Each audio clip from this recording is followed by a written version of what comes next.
Во време во кое голем број филмски фестивали ширум светот се откажуваат поради пандемијата со COVID-19, која го парализираше речиси целиот свет, малкумина успеваат да најдат начин да го менуваат својот ритам согласно препораките.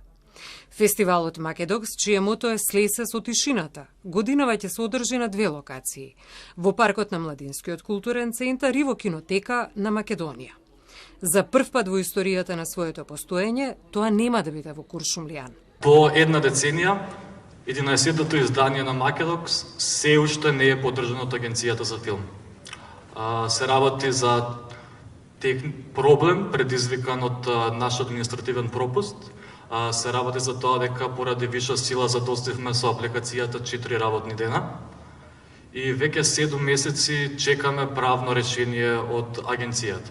И покрај сите напори на директорот на агенцијата, администрацијата, делот управниот одбор, сепак одреден делот управниот одбор не сака да се стави точката на дневен ред, да се разгледа решението за проблемот на Македокс.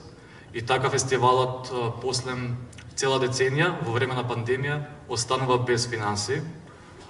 И тоа ни беше соопштено на само 10 дена пред фестивалот.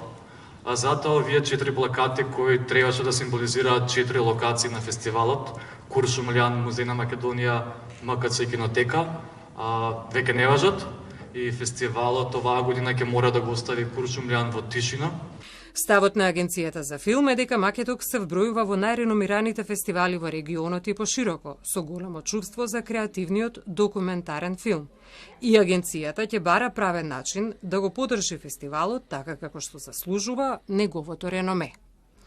Во рамките на 11-тото издание на Македокс, кое започнува на 19 август и ќе трае до 26 август, ќе бидат прикажани 55 документарни филмови. Земја во фокусот е Холандија. Својот татко, кој што како мал